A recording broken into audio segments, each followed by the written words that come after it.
साथ ही कोर्ट ने 2022 के सुप्रीम कोर्ट के उस फैसले को भी रद्द कर दिया है, जिस फैसले के मुताबिक गुजरात सरकार को यह अधिकार दिया गया था कि वो रेमिशन का अधिकार की गुजरात सरकार इनके समय पर वो रिहाई पर फैसला कर सकती है।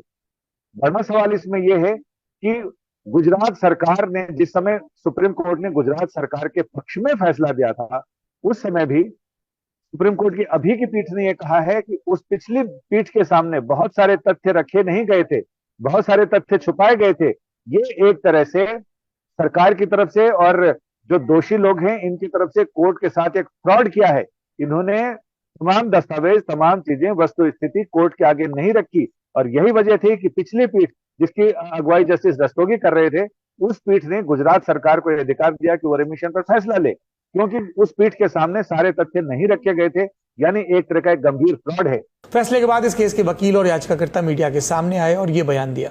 एक तरह से ये पूरा का पूरा जो सिलसिला चला, ये without the authority of law था, उसमें कोई भी तथ्य नहीं थे और कानून के खिलाफ था। अगर कोई ऑर्डर कानून के खिलाफ होता है और उसमें कोई भी स्टेट एक्ट करता है, उसको सेट असाइड कर दिया जाता है, क्योंकि वो कानून की नजर में फैसला है ही नहीं। उसको सेट असाइड करते हुए कोर्ट ने इस बात पर बहुत ध्यान दिया कि भाई ये लोगों को लिबर्टी मिल चुकी है, पर्सनल लिबर्टी और रूल ऑफ लॉ का क्या रिश्ता होगा, उसमें क्या इनकी लिबर्टी वापस ली जाए। वो सारी बातों पर बहुत गौर करने के बाद अदालत ने ये फैसला किया कि ये लोगों को वापस जेल में अभी जाना होगा, ताकि रूल ऑफ लॉ का पर जो इस देश टिका हुआ है, कोई भी हो उसमें लॉ सबके ऊपर बराबर चलेगा। और उन्होंने ये भी आश्चर्य प्रकट किया कि गुजरात स्टेट ने इस तरह क्यों इस मामले में एक्ट किया। फैसले के बाद बिल्किस बानो के परिवार ने भी प्रतिक्रिया दी। अखबार इंडियन एक्सप्रेस से बातचीत में बिल्किस के घर वालों ने कहा, हमें आज के फैसले के बाद तसल्ली तो है, लेकिन हम जीता हुआ महसूस नहीं कर रहे। केस के दोषी जेल के बाहर रहते हुए फिर से रिहाई की मांग कर सकते हैं। इस फैसले के बाद हर हल्के से आई राजनीतिक प्रतिक्रियाएं। बिल्किस बानो ने ये लड़ाई खुद से लड़ी, इंसाफ के लिए, अपने इंसाफ के लिए। तो जो उस वक्त जब बीजेपी नरेंद्र मोदी मुख्यमंत्री थे, उस जो माहौल था गुजरात में, बड़ा ही खराब माहौल था। तो इसीलिए इस ट्रायल को महाराष्ट्र में शिफ्ट किया गया। और ये बात आपको याद रखना चाहिए कि बीजेपी ने ही इन रेपिस्ट को छुड़ाया जिन्होंने बिल्किस बानो से जुल्म किया। बीजेपी के लोगों ने उनके गलों में गुलाब का हार डाला, और इससे बीजेपी की महिलाओं के लिए जो लड़ाई है, जो इंसाफ की बात करती है, वो बीजेपी एक्सपोज हो जाती है। जो पार्डन इनको दी गई थी, जो राहत इन्हें दी गई थी हत्यारों को, बलात्कारियों को, उसके बाद एक पार्टी से जुड़े हुए लोगों ने उनका माल्यार्पण किया, उनका स्वागत किया। यह देखकर रोंगटे खड़े हो जाते थे कि इस देश में आजादी के 75 साल बाद जब हम अमृत महोत्सव मना रहे हैं, तब भी ऐसा संभव है। आज सुप्रीम कोर्ट ने हमारी आस्था भारत के संविधान पर, भारत के कानून पर, न्यायपालिका पर फिर से स्थापित कर दी है। आज के फैसले और अदालत की टिप्पणी को डिटेल में समझने के लिए आपको केस को समझना होगा, और उसके लिए पहले 11 नाम जानिए। जसवंत नाई, गोविंद नाई, शैलेश भट्ट, राधेश्याम शाह, विपिन चंद्र जोशी, केसर भाई वोहानिया, प्रदीप मोरहड़िया, बाका भाई वोहानिया, राजू भाई सोनी, मितेश भट्ट और रमेश चंदाना। ये वो 11 लोग थे जिन्होंने 3 मार्च 2022 के दिन गुजरात के दाहोद जिले के रंदिकपुर गांव की रहने वाली बिल्किस याकूब रसूल बानो का सामूहिक बलात्कार किया था। दरअसल 27 फरवरी 2002 के दिन गुजरात के गोधरा स्टेशन पर खड़ी साबरमती एक्सप्रेस में आग लगा दी गई थी। इस ट्रेन में अयोध्या से लौट रहे दर्जनों कार सेवक सवार थे। इस आगजनी में बच्चों, महिलाओं समेत 5 दर्जन से ज्यादा लोग जलकर मारे गए थे। इस घटना के तुरंत बाद गुजरात के कई इलाकों में हिंदू मुस्लिम दंगे भड़के थे। 28 फरवरी 2002 के दिन दाहोद तक हिंसा पहुंची और रंदिकपुर गांव में रहने वाली बिल्किस और उसके परिवार को लगा जल्द ही आंच उन तक आएगी, लिहाजा 17 लोगों के कुनबे ने घर छोड़ना जरूरी समझा। परिवार को लगा कुछ ही दिनों पहले बकरीद के दिन जो हिंसा और लूटपाट हुई थी वो फिर से न दोहरा दी जाए, लिहाजा ये परिवार रवाना हुआ। इस समय बिल्किस की उम्र 21 साल की थी। उनकी गोद में 3.5 साल की बेटी सालेहा थी और पेट में 5 महीने का गर्भ। 3 मार्च 2002 ये परिवार छप्परवाड़ नाम के गांव पहुंचा। सीबीआई की चार्जशीट के मुताबिक इस दिन इस परिवार पर लाठी, हथियार और तलवार से लैस लगभग 30 लोगों की भीड़ ने हमला किया। इसमें ये 11 लोग भी शामिल थे जिनके नाम हमने गिनाए। फिर शुरू हुई हिंसा। बिल्किस की मां और 3 अन्य महिलाओं का इन 11 लोगों ने एक के बाद एक रेप किया। बिल्किस की 3.5 साल की बच्ची की भी हत्या की। बिल्किस के गर्भस्थ शिशु को भी मार डाला। घटनास्थल पर 17 लोगों के कुनबे से 8 लोगों की लाश मिली। 6 लोग लापता हो गए। जिंदा बची बिल्किस, एक पुरुष और एक अन्य 3 साल का बच्चा। चार्जशीट के मुताबिक सामूहिक बलात्कार के वक्त बिल्किस बेहोश हो गई थी। 3 घंटे बाद उसे होश आया और इसके बाद उसने एक आदिवासी महिला से कपड़े मांगे और होमगार्ड के एक जवान के साथ लिमखेड़ा पुलिस थाने गई। थाने पर मौजूद हेड कांस्टेबल सोमा भाई गोरी ने ढंग से तहरीर नहीं लिखी। तहरीर लिखने में तथ्यों को तोड़ा मरोड़ा और केस की गलत कहानी पेश की। ध्यान दीजिए, हम जानकारियां सीबीआई की चार्जशीट के हवाले से दे रहे हैं, लेकिन ये जांच सीबीआई के पास गई कैसे, ये कहानी भी आगे बताएंगे। सीबीआई ने अपनी जांच में दावा किया कि आरोपियों को बचाने के लिए मारे गए लोगों की पोस्टमार्टम जांच में धांधली बरती गई। सीबीआई के अधिकारियों ने मारे गए लोगों के शवों को खोदकर बाहर निकाला तो पाया 7 शवों की खोपड़ी गायब थी। सीबीआई ने कहा पोस्टमार्टम के बाद मारे गए लोगों की खोपड़ियां नष्ट कर दी गई थी ताकि उनके शवों को पहचाना ना जा सके। सबूतों के अभाव का बहाना देकर मामले की जांच बंद कर दी गई। फिर हंगामा हुआ तो सुप्रीम कोर्ट के आदेश के बाद केस की जांच सीबीआई ने शुरू की और तभी इस केस के सभी तथ्यों की जांच हो पाई।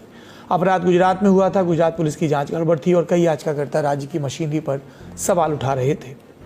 तब सुप्रीम कोर्ट ने आदेश दिया कि केस गुजरात के बजाय महाराष्ट्र में चलाया जाए। सुनवाई हुई और जनवरी 2008 में नासिक की स्पेशल सीबीआई कोर्ट ने 11 लोगों को रेप और हत्या का दोषी पाया और सभी को उम्र कैद की सजा सुनाई। दोषियों ने बॉम्बे हाई कोर्ट में स्पेशल कोर्ट के फैसले के खिलाफ याचिका दायर की, जो मई 2017 में खारिज कर दी गई। बाद में सुप्रीम कोर्ट में डाली गई उनकी याचिका भी खारिज हुई। लेकिन इसी बीच गुजरात सरकार ने बिल्किस को मुआवजे की राशि ऑफर की। राज्य सरकार ने सामूहिक बलात्कार, हत्या और न्याय प्राप्त की असाधारण यात्रा की कीमत 5 लाख रुपए रखी। बिल्किस ने इसे स्वीकार करने से मना कर दिया और सुप्रीम कोर्ट के सामने उचित मुआवजे के लिए याचिका की। सुप्रीम कोर्ट ने अप्रैल 2019 में राज्य सरकार को आदेश दिया कि बिल्किस को 50 लाख रुपए मुआवजा, एक घर और नौकरी दी जाए। और इसके कुछ एक सालों बाद सभी दोषियों को जेल से निकालने की जुगत शुरू हुई। इस केस के एक दोषी राधेश्याम शाह ने मई 2022 में सुप्रीम कोर्ट में गुहार लगाई कि उसे सजा में रियायत दी जाए। इसे कहते हैं रिमिशन। इसमें दोष या सजा का चरित्र नहीं बदलता, बस अवधि कम हो जाती है।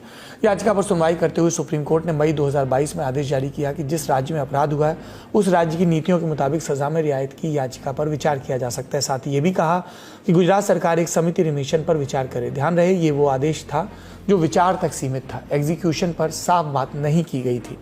बस सुप्रीम कोर्ट के इस आदेश को ढाल बनाकर गुजरात सरकार ने 9 लोगों की एक कमेटी बनाई, जिसमें 5 लोग भाजपा के नेता थे। कमेटी की डिटेल्स देखिए। पंचमहल पुलिस अधीक्षक, गोधरा जेल के सुपरिटेंडेंट, पंचमहल के जिला कल्याण अधिकारी, गोधरा सेशंस जज। इसके अलावा गोधरा से भाजपा विधायक CK राहुल जी, कल्लोल से भाजपा विधायक सुमन बेन चौहान, भाजपा की गुजरात कार्यकारिणी के सदस्य पवन सोनी, गोधरा तहसील की भाजपा इकाई के अध्यक्ष सरदार सिंह बारिया पटेल और गोधरा में भाजपा की महिला इकाई के उपाध्यक्ष विनीता बेन लेले। कमेटी ने एक फैसला लिया 14 अगस्त के दिन। फैसला यह कि सभी 11 बलात्कारियों को जेल से रिहा किया जाए। आप जानना चाहेंगे कमेटी ने बलात्कारियों और हत्यारों को छोड़ने के कारण क्या गिनाए?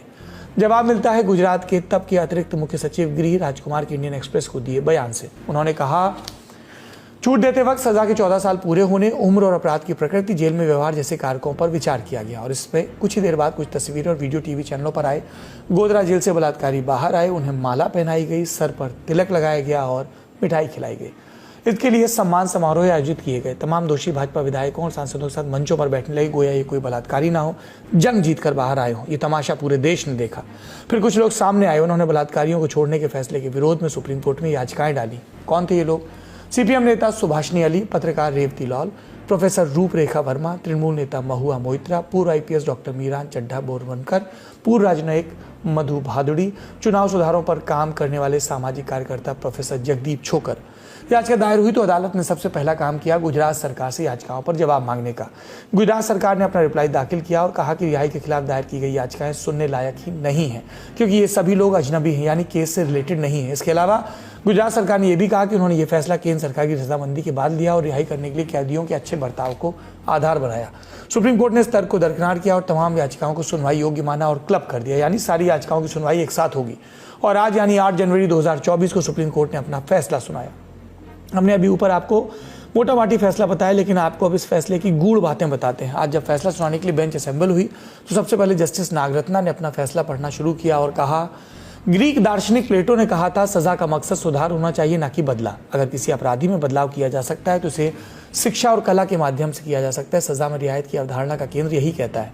लेकिन ठीक इसी मौके पर पीड़ित के अधिकार और न्याय की बात आती है। हर महिला सम्मान की हकदार है, भले ही उसे समाज में कितना ही नीचे न समझा जाए या किसी भी धर्म की वो अनुयायी क्यों ना हो। इसके बाद जस्टिस नागरत्ना ने निर्णय पढ़ना शुरू किया। चूंकि वो 2 जजों की बेंच में सीनियर पोजीशन पर हैं, इसलिए ये जिम्मेदारी उन्हें ही मिली। उन्होंने जो निर्णय दिया उसे बिंदुवार समझिए। उचित सरकार को सजा में रियायत का फैसला लेना चाहिए था। इस केस में सुनवाई और ट्रायल को गुजरात से निकालकर महाराष्ट्र शिफ्ट किया गया था। ऐसे में उचित सरकार महाराष्ट्र सरकार थी, जहां सुनवाई हुई और सजा सुनाई गई, इसलिए रियायत का निर्णय अदालत ने खारिज कर दिया। ध्यान दीजिए, हमने अभी आपको बताया था कि सुप्रीम कोर्ट ने मई 2022 में एक फैसला दिया था, जिसमें दोषी राधेश्याम की याचिका पर सुनवाई करते हुए गुजरात से रियायत पर विचार करने के लिए कहा था। सुप्रीम कोर्ट ने अपने आज के निर्णय में अपने फैसले की भी बात की। दोषी राधेश्याम ने सुप्रीम कोर्ट में रियायत की याचिका डालने के पहले अपनी याचिका गुजरात हाईकोर्ट में दायर की थी। तब हाईकोर्ट ने यह कहकर याचिका खारिज की कि रियायत देने का अधिकार महाराष्ट्र सरकार के पास है। फिर राधेश्याम ने एक और याचिका हाईकोर्ट में दायर की और उसे भी खारिज कर दिया गया था। फिर राधेश्याम ने सुप्रीम कोर्ट में याचिका दायर की, लेकिन उसने गुजरात हाईकोर्ट में याचिकाओं को खारिज किए जाने की जानकारी को सुप्रीम कोर्ट से छिपा लिया। इसे फ्रॉड में गिना जाएगा। याचिकाकर्ता सुप्रीम कोर्ट के पास साफ हाथों के साथ नहीं आया था। मई 2022 में सुप्रीम कोर्ट के जिस फैसले के आधार पर इन बलात्कारियों को छोड़ा गया वो एक फ्रॉड के तहत पाया गया निर्णय था, इसलिए वो कानूनन नहीं टिकता, जस्टिस ने आज स्पष्ट कहा। गुजरात सरकार ने कोर्ट के मई 2022 के आदेश पर भी कोई आपत्ति जाहिर नहीं की कि वो सजा में रियायत देने के लिए उचित सरकार नहीं, और यहाँ पर गुजरात सरकार ने महाराष्ट्र सरकार के अधिकारों का हनन और अधिग्रहण किया। गुजरात सरकार राधेश्याम के साथ मिलकर काम कर रही थी और सुप्रीम कोर्ट ने गुजरात सरकार द्वारा ताकत के गलत इस्तेमाल को भी रियायत के फैसले को खारिज करने का आधार बताया। इस केस के दोषियों को जो सजा मिली थी तभी उन्होंने अपनी आज़ादी के अधिकार को खो दिया था। उन्हें कानूनन रियायत चाहिए तो उन्हें फिर से जेल में जाना होगा।